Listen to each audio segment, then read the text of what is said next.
It's time for Tubi Tuesday. You try to do the intro to your video and you burp in the middle of it. How does that work? Alright, welcome to Tubi Tuesday. And yes, you may be wondering, hey, I thought you were doing movies about your childhood. You didn't watch this when you were a kid, did you?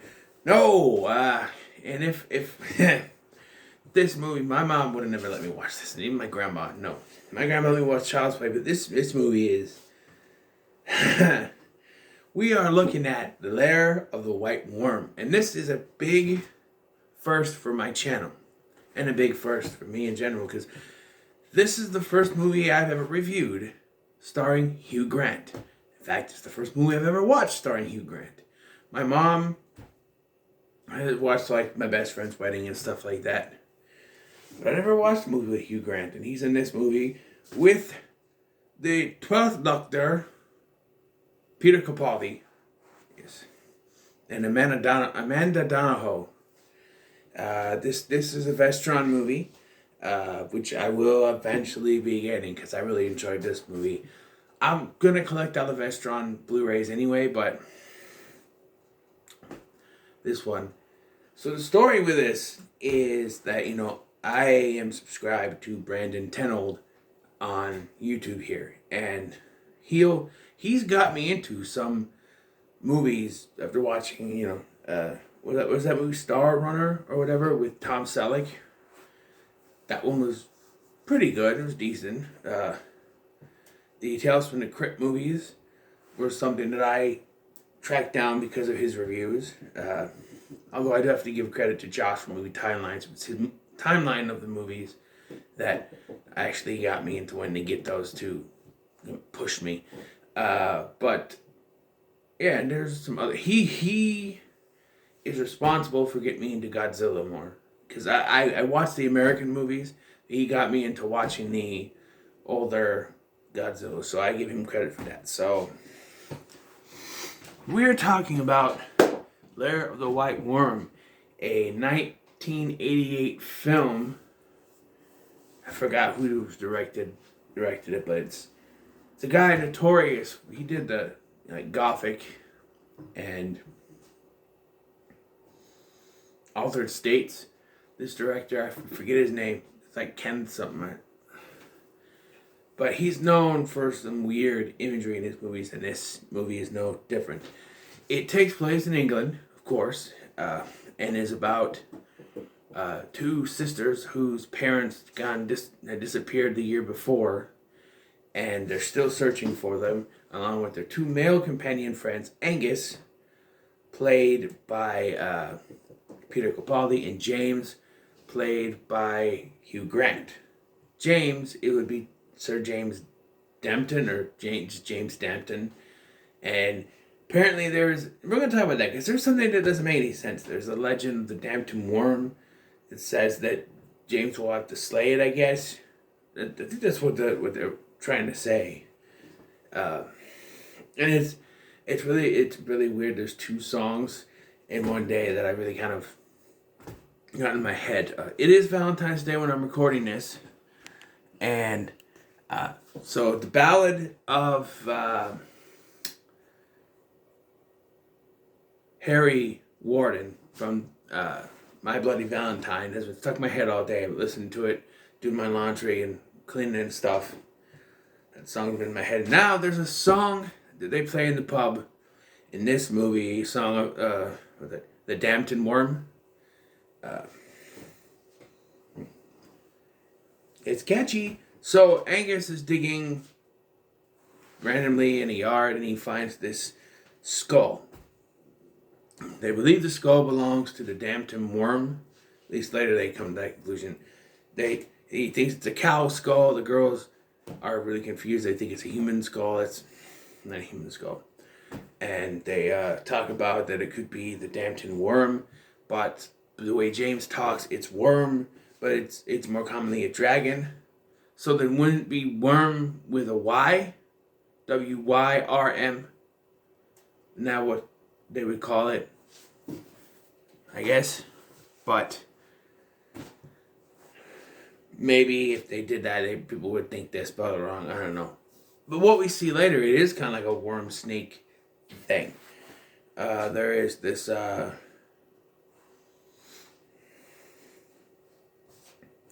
strange woman, Lady Sonia, I think, played by Amanda Donahoe. She's the main villain of the film, and we find out later that she's responsible for the parents' disappearance. They find the dad's watch in a cave, and there's this cop, Arnold, Arnie, Arnold, whatever. He's the first to be bit and turned by her. Or is it Sophia? Sophia. Or Amanda Donahoe. I'll just say that. Names escape me sometimes. So, we get the first weird imagery with... Is it Eve that gets first, I think? She sees this weird imagery with this dude is crucified, and then these nuns are getting, for lack of a better term, accosted sexually by these strange men. And it's weird imagery. It's really weird. And then you have, like, the skull. And then the skull is gone. And then there's more imagery. Like, later there's another dream with weird... There's nudity in this. There's a scene that I find weird. It's where Amanda Donahoe picks up this Boy Scout guy. I don't know how old he's supposed to be, but she takes him in and cleans him up. I mean, she, like, because it's raining and stuff, she gives him a ride to her place. Well, my place is right here. This is, like, she's going to go to town on him. But I'm assuming he's, like, 18, because, I don't know. Like, he's in this bathtub thing, which looks like it's in the middle of her house. I don't know. And he stands up, and she goes down like she's going to, But instead, she bites it off. We don't see it. It's off screen. But the way that she kind of leans forward, it cuts to his face going, "Mm!" And then I guess he gets paralyzed. Does she bite it off, or does she just bite it? Or is she just biting his leg? But the way it's not... We're not led to believe that. But, I don't know. It's very weird. It's very weird. But, so, yeah, and then, like, James shows up at the house for some reason. And so she hides the kid or the guy in the bathtub thing. But that never comes back to that kid, so I don't know. So, eventually, skipping ahead a little bit, Eve gets taken, hypnotized, and bitten. She has this weird little stick thingy that she sticks somewhere we don't see. We can assume where she stuck it, but that's left up to your imagination. But if you really think about it, you know where she stuck it. She's like under hypnotic suggestion. So Amanda Donahoe, Sophia, she hypnotizes her to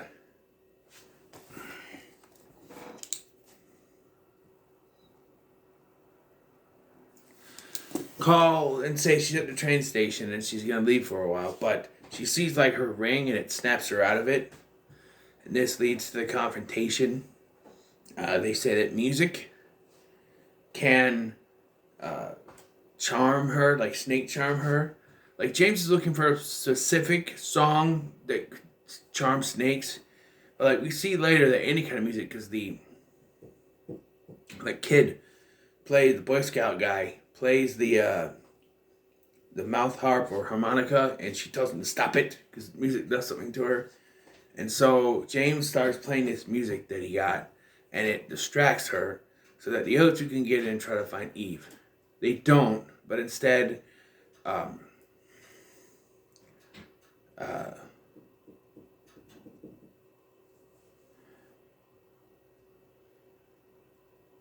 what's the other one?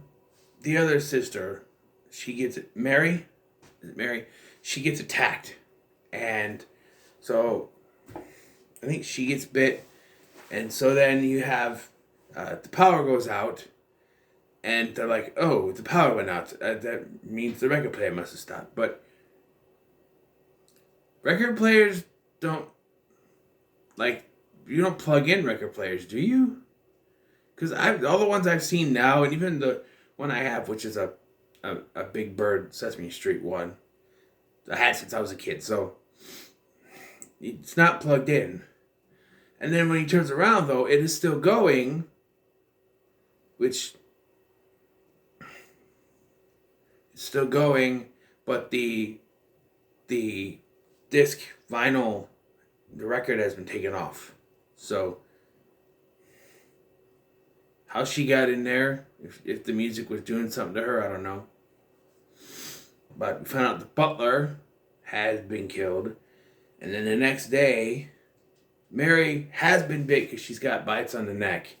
And so the policeman, Arnie, shows up and says that they found her mother's body. Like, we see she finds her mother the night before.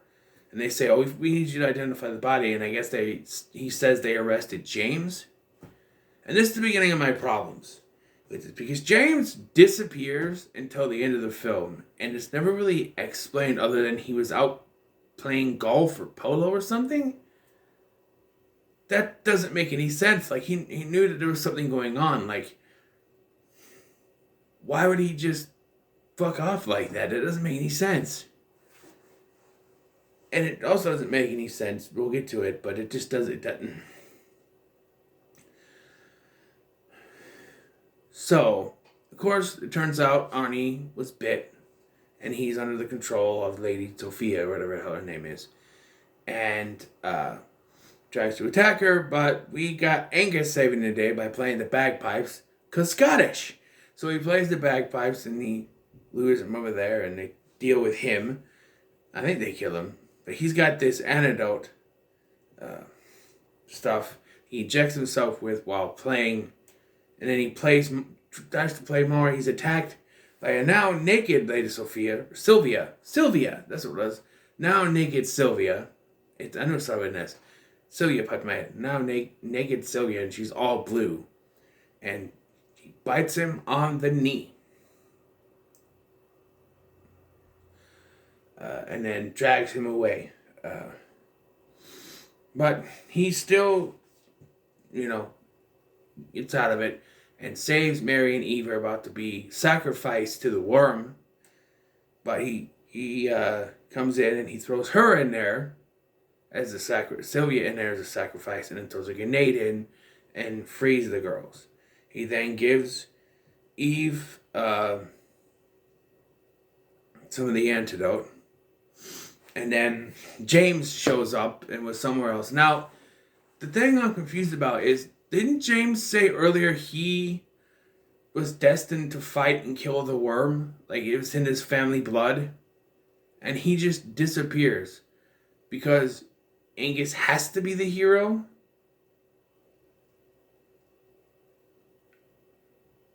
It's just confusing because, like, all they're talking about the legend, like, oh, it's a legend.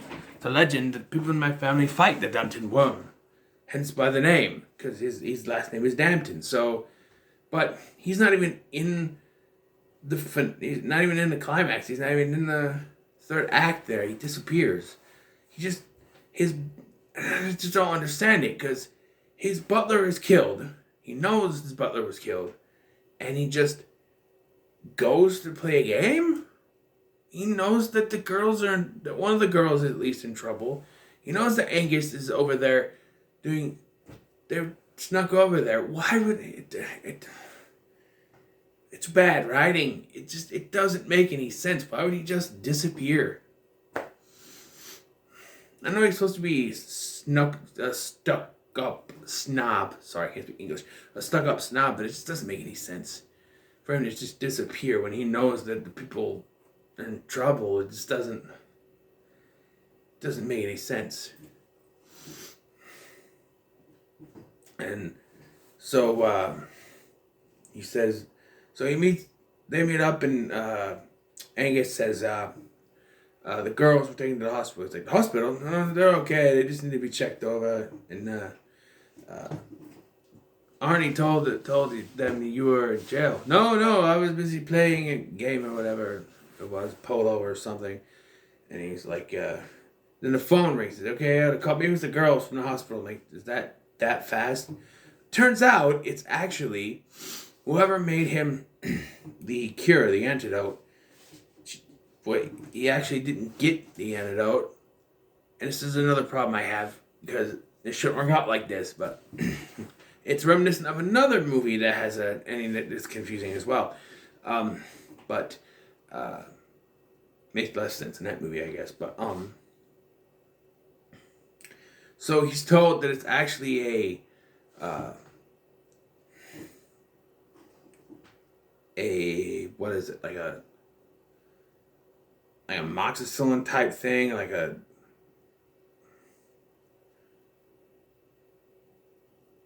it's just a form of medicine. It's not really a cure for snake bites. It's something else. And so he's like, and he looks in the mirror. He's like, and he goes out there. And he's like, okay, well, go see the girls now. So they're driving, and Hugh Grant's like, or James is like, well, do you mind if we stop to get a bite? I'm hungry. He goes, sure. And he pulls the clutch, the stick, and he pulls it back, and it's wearing a kilt. And you see the bite, and it's like, and then the movie ends and starts playing that song again. And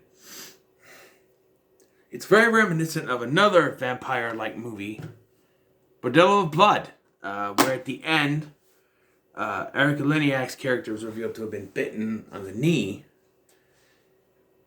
down the leg, same place as Angus, and that she's now a vampire. Now, in both cases, this does not make sense, because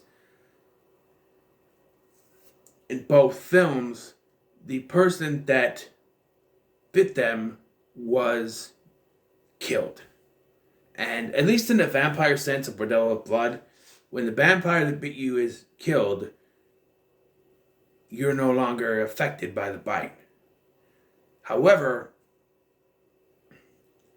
I don't know if that goes for snake vampire women. But a lot of intents and purposes, if that worm is the thing that's controlling him and it's destroyed, then he shouldn't be affected anymore. But they needed a twist, I guess. But it makes more sense here than it does in Bordello of Blood, because at least here we see Angus get bit, where we didn't see her get bit at all because they wanted it to be a surprise twist. And in that case, we already know he was bit, so I don't know why the reveal, unless it's just to show James. But then again, he's not even attacked, so who knows?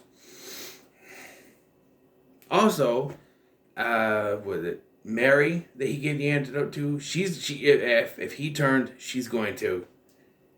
I'm just saying, she should have turned already. She was bit first, but I don't know. But I did enjoy this movie. It is weird. It is wacky. It's not for the kids. There are some, like, Sylvia is nude for her entire appearance in the climax. She's just blue and nude. Just blue and nude. And I don't know why. And I don't really care. Because it's just interesting, I guess. But yeah, I enjoyed this. So I have to say, when it comes to Lair of the White Worm, I have to say that it's pretty good. So what are your thoughts on the Lair of the White Worm? Let me know in the comments below. Make sure to like, share, and subscribe. Thanks for watching. I've been Scotty. I'll see you in the next one.